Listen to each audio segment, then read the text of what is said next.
She stood at the foot of the Gulfstream G650, her hand gripping the railing so tight her knuckles turned white, while Darius smiled down at her from the cabin doorway like a man who'd just won the world's most dangerous bet.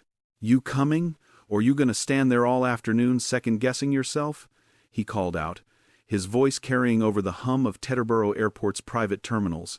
Vivienne looked back one last time at the black SUV that had brought her here, at the life she'd been living for the past 3 years, at the carefully constructed walls she'd built around her heart. Then she looked up at Darius, in his immaculate white suit, that fedora tilted just so, and heard herself say the words that would change everything. "Where exactly are we going?" His smile widened, dangerous and warm all at once. "That's the beautiful part, sweetheart. This trip has no end. Not until you're ready to tell me the truth about why you've been lying to me since the day we met. If you're already hooked and want more stories like this, go ahead and hit that subscribe button real quick. Trust me, this is just the beginning, and Big Boss Darius always delivers." Let's get into it. 4 months earlier, Darius Kincaid Monroe had been sitting in his Manhattan penthouse reviewing architectural plans for his latest hotel development in Austin when his phone rang. It was Jerome, his head of security and one of the few people Darius trusted completely. "Boss, we got a situation at the Brooklyn Gallery. Woman tried to walk out with one of your pieces. Security caught her at the door." Darius frowned. The gallery showcased his private art collection, pieces he'd acquired over 30 years. Nobody stole from him, ever. "Call the police. That's the thing. She says she knows you. Says her name is Vivienne Ashford, and you told her she could have anything she wanted from the collection." The name meant nothing to Darius. "I've never heard of her. That's what I figured. But boss, you might want to see this one for yourself. She's not your typical thief." 20 minutes later, Darius walked into the gallery's security office. The woman sitting in the chair wasn't what he expected. She was maybe 38, dressed in an elegant navy dress that probably cost 3 months of most people's rent. Her blonde hair was pulled back in a sophisticated twist, and her blue eyes held no fear, no guilt, just a strange combination of sadness and defiance. "Miss Ashford," Darius said, settling into the chair across from her. "You want to tell me why you're stealing from me?" "I wasn't stealing," she said calmly. "I was taking what belongs to me. That painting is worth $200,000. I bought it at auction in Paris 6 years ago. How exactly does it belong to you?" Vivienne reached into her purse slowly, pulling out a photograph. She slid it across the desk. It showed a younger version of her, maybe 20 years old, standing in an art studio in front of the very painting his security had caught her with. "Because I painted it," she said, "and I need it back." That's how it started. Not with romance or attraction, but with a mystery that Darius couldn't walk away from. He didn't press charges. Instead, he invited Vivienne to dinner at Le Bernardin, one of Manhattan's finest restaurants, because he wanted to understand the woman who'd tried to steal her own painting. Over Chilean sea bass and expensive wine, she told him her story. Or at least, a version of it. She'd been a promising artist in her 20s, studied at Cooper Union, had a few shows in Soho galleries. Then, she'd gotten married, had a daughter, and art had taken a back seat to family life. Her husband had sold many of her early pieces without her knowledge to cover debts. When the marriage fell apart 3 years ago, she'd tried to track down her work, reclaim the parts of herself she'd lost. "That painting represents a time when I still believed in my talent," she said, her eyes distant. "Before I compromised everything for a man who never deserved it." Darius understood compromise. He'd built an empire by never compromising his principles, and he respected people who fought to reclaim what they'd lost. "I'll tell you what. Come work with me. I'm opening a new gallery in Chelsea next month. High-end contemporary art. I need someone who understands the business and the creative side. You curate for me, and at the end of a year, the painting is yours." Vivienne studied him across the table. "Why would you do that?" "Because I respect people who fight for what they've lost. And because something tells me you're exactly the kind of person who could make my gallery legendary." She took the job. And for 4 months, they built something extraordinary together. The gallery became the talk of Manhattan's art world. Vivian had an eye for emerging talent and the business sense to turn that talent into profit. They spent long afternoons walking through Tribeca and the Lower East Side, discovering artists nobody else saw yet. They had working lunches that turned into long dinners, conversations about art that became conversations about life, loss, and the courage it took to start over. Darius found himself drawn to her in ways he hadn't experienced in years. It wasn't just her beauty, though she was stunning. It was her intelligence, her passion, the way she challenged his opinions and made him see art through different eyes. She made him laugh. She called him out when his ego got too big, and slowly, carefully, he felt himself falling. But there were inconsistencies. Phone calls she'd take in private, her face tightening with stress, weekends when she'd disappear without explanation, a sadness that would creep into her eyes when she thought nobody was watching. "Everything okay?" he'd ask. "Just dealing with some family stuff," she'd say. But her smile never quite reached her eyes. Darius had built his empire on reading people, on understanding the space between what they said and what they meant. Vivienne was hiding something big, and it scared him, because the last time he'd ignored his instincts about someone, it had cost him dearly. The breaking point came on a bright Tuesday afternoon in October. They were at the gallery, preparing for a major exhibition, when Darius's phone rang. It was his attorney, Leonard, and his voice was tight with concern. "Darius, we need to talk. I've been going through some background checks for the insurance company, and something came up about Vivian Ashford." "What kind of something?" "The kind that suggests she's not who she says she is. Her real name is Vivian Reeves. She's wanted for questioning in connection with an art fraud case in Boston. 3 years ago, her ex-husband ran a scheme selling forged paintings to private collectors. He went to prison. She disappeared. And now she's working for you with access to millions in art." Darius felt his blood run cold. "You're sure about this?" "Completely. The FBI wants to talk to her. They think she was involved in the forgeries. I'm sorry, Darius, but you need to handle this before it becomes your problem." He hung up and stood there, watching Vivian across the gallery as she directed the placement of a sculpture. She looked so natural, so authentic. But maybe that was the point. Maybe everything had been a performance. That evening, instead of confronting her directly, Darius made a decision. He called Vivienne into his office at the penthouse. "Pack a bag," he said. "We're taking a trip." She looked surprised. "What? When?" "Tomorrow morning. Private jet from Teterboro. Clear your schedule for the next few days." "Darius, I can't just—" "You can, and you will."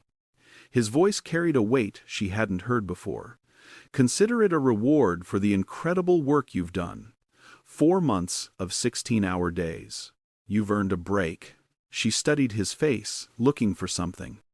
Whatever she saw there made her nod slowly. "Okay, where are we going?" "You'll find out when we get there." The next morning, that's how they ended up at Teterboro, with Vivienne standing at the foot of the Gulf Stream, sensing something had shifted but not quite knowing what. When she finally climbed the stairs and entered the cabin, she found it configured unlike any private jet she'd seen. Instead of the usual luxury seating, there was a comfortable lounge area with curved sofas, a conference table, and floor-to-ceiling windows that would offer spectacular views once they were airborne. "Make yourself comfortable," Darius said, gesturing to the seating. "We've got about 8 hours of flight time ahead of us." "8 hours to where?" "That depends entirely on you."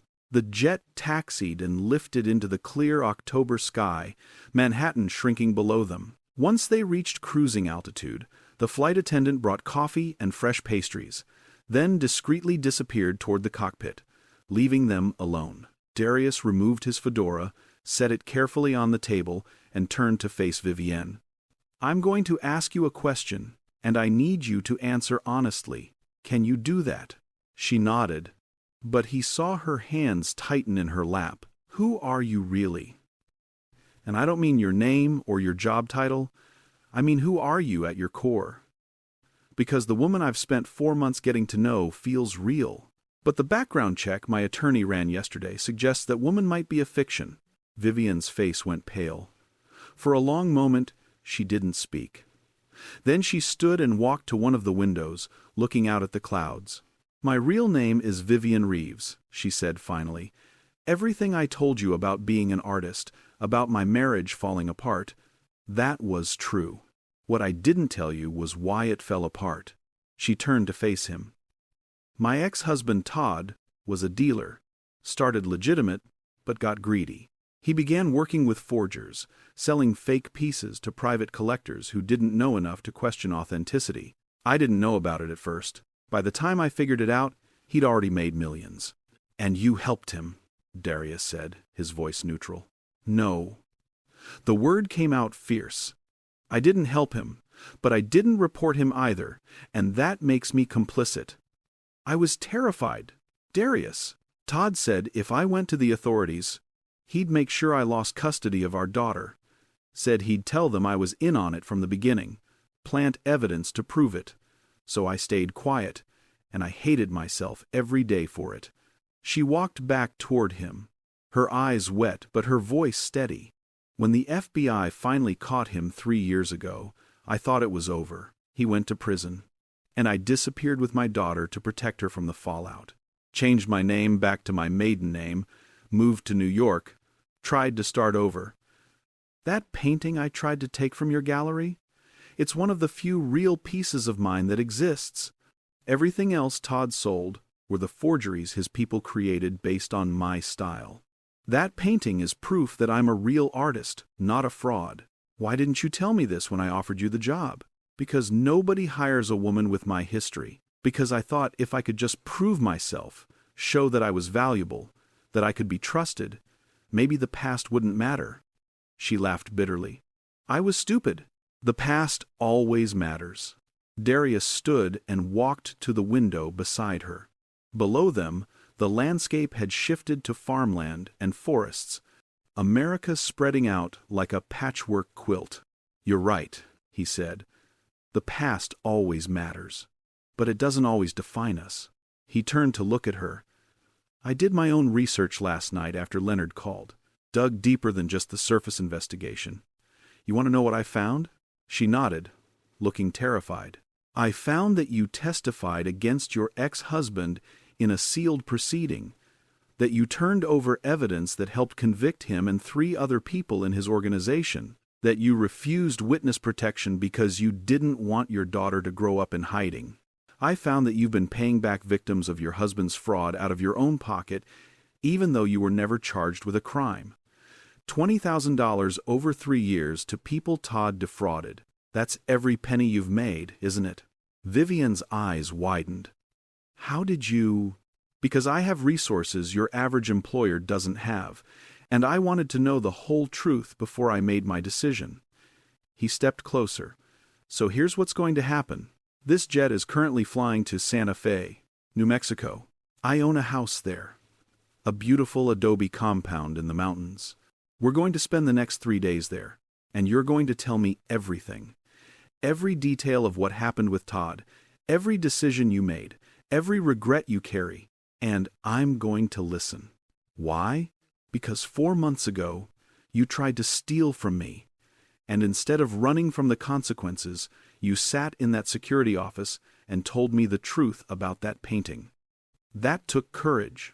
Now I'm giving you the chance to show me that same courage again. And if you don't like what you hear, then you walk away with a year's severance and the painting you wanted. I'll make sure the FBI knows you cooperated fully with my investigation. You'll be clear. And if you do like what you hear, Darius smiled, and it carried all the warmth and danger that had first drawn her to him. Then this trip has no end. Not in the way you're thinking. It ends when we've built something real, something that isn't based on lies or fear or the past, something that's just ours. The house in Santa Fe was everything he'd promised. Adobe walls, the color of sunset, floor-to-ceiling windows overlooking the Sangre de Cristo Mountains, and a silence so complete it felt like the world had disappeared. That first afternoon, they sat on the terrace with iced tea and watched the light shift across the landscape. And Vivian talked.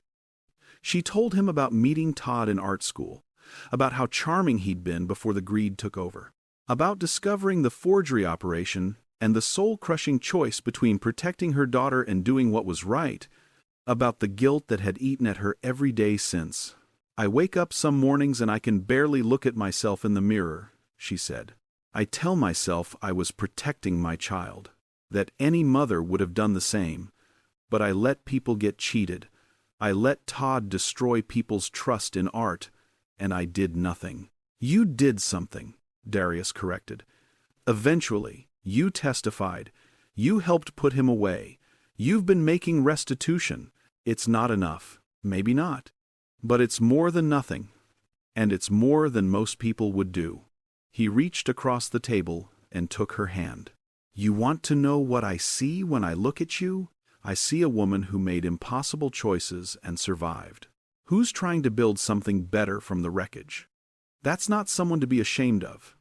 That's someone to respect." Over the next 2 days, they talked about everything. Not just the past, but the present and future. What she wanted for her daughter, who was living with Vivian's sister in Vermont while Vivian got back on her feet. What Darius wanted from the gallery, from his life, from whatever was growing between them. "I'm 62 years old," he said on their last night there, as they watched the sun set over the mountains. "I've built everything I've ever wanted professionally. I've got more money than I could spend in 3 lifetimes. But you know what I don't have?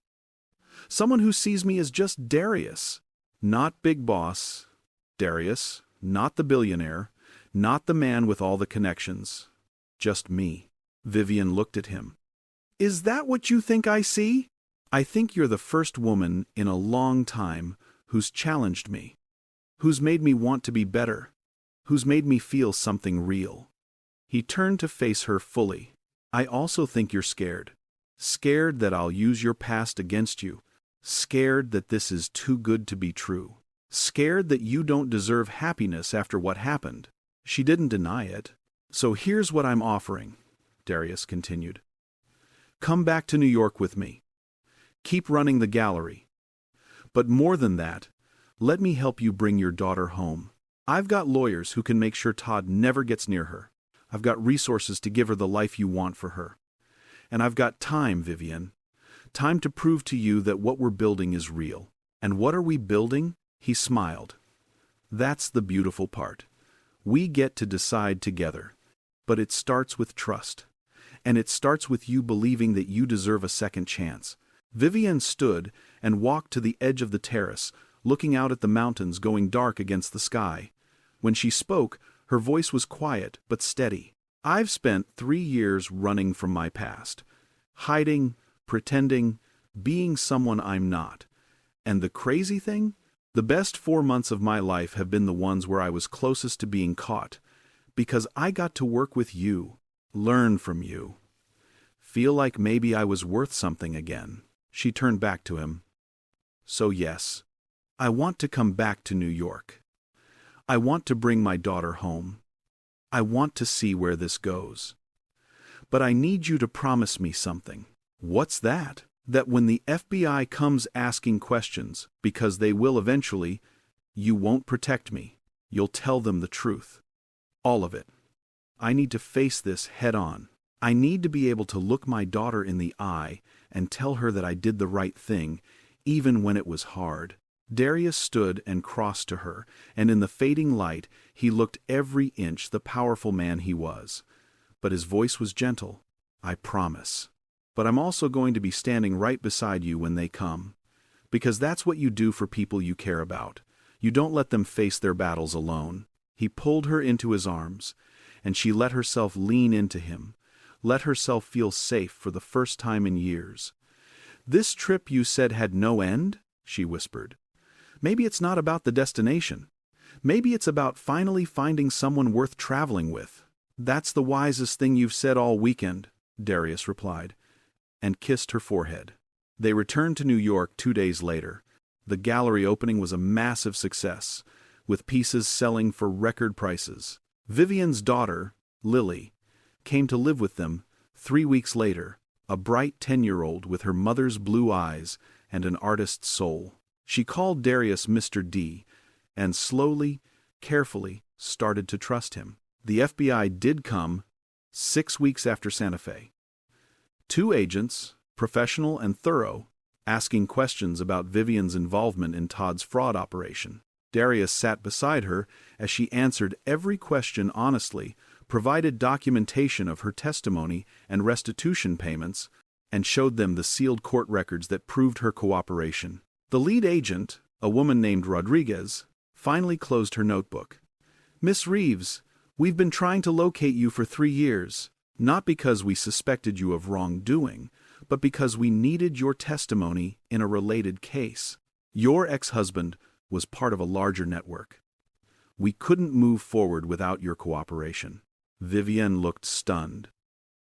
"You weren't investigating me?" "We never were.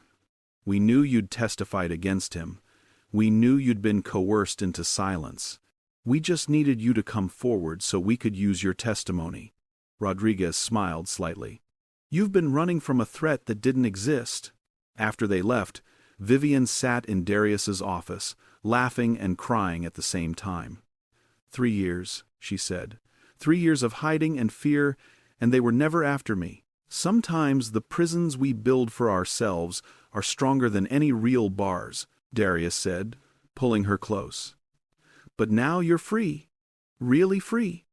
So what do you want to do with that freedom?" She looked up at him, this man who'd given her a chance when everyone else would have run, who'd used his power to protect rather than control, who'd shown her that trust was possible after betrayal. "I want to live," she said. "I want to paint again. I want to watch Lily grow up without fear. I want to build something real with you, if you'll have me." "If I'll have you?" Darius laughed. "Sweetheart, I told you on that jet. This trip has no end. I meant it then, and I mean it now. You're stuck with me." "Good," she said, and kissed him. 6 months later, the Chelsea Gallery held a special exhibition, Reclaimed. The Art of Vivian Reeves featured her early work alongside new pieces she'd created, paintings that captured her journey from fear to freedom. The original painting she'd tried to steal hung in the center, a symbol of everything she'd lost and found again. At the opening, surrounded by Manhattan's elite and emerging artists she'd discovered, Vivian stood beside Darius in her elegant black dress while he commanded the room in his signature white suit and fedora. Lily was there too, beaming with pride at her mother's courage. "You did this," Darius whispered in Vivian's ear. "Every piece of this. The gallery, the art, the courage to reclaim your life. I just gave you the space to be yourself." "You gave me more than space," she corrected. "You gave me trust when I didn't deserve it, protection when I was vulnerable, love when I thought I'd never feel it again. That's not nothing, Darius. That's everything." As the evening wound down and guests filtered out into the New York night, Vivian found herself on the gallery's rooftop terrace with Darius, looking out at the city lights. "You know what I realized?" she said. "What's that?" "That day at Teterboro, when you said the trip had no end, I thought you were threatening me, thought you knew about my past and were going to punish me. But you weren't. You were offering me a future, one without limits, without fear, without the weight of secrets." Darius smiled. "And have you found that future?" She took his hand, this man who'd seen her at her worst and chosen to believe in her best. "I found something better. I found home. In New York, in my art, in my daughter's laughter, but mostly in you. In knowing that someone sees all of me, the broken and the whole, and loves me anyway." "That's not love anyway," Darius said, pulling her close. "That's just love. Real love. The kind that doesn't run when things get complicated." They stood there as the city hummed below them, two people who'd both lost and found themselves, who'd learned that the best journeys weren't about destinations, but about having someone worth traveling with. And somewhere in the space between past and future, between fear and trust, they'd found exactly what they'd been searching for all along: each other. So there you have it, folks. Another Big Boss Darius story about second chances, trust, and the kind of love that doesn't run when things get messy. If you enjoyed this, make sure you hit that subscribe button and drop a comment telling me what you think. Should Darius go international next? Maybe Paris or Dubai? You tell me what you want to see. And remember, real luxury isn't about what you own, it's about who you become and who you choose to become it with. Until next time, keep believing in second chances. They're out there, waiting for all of us.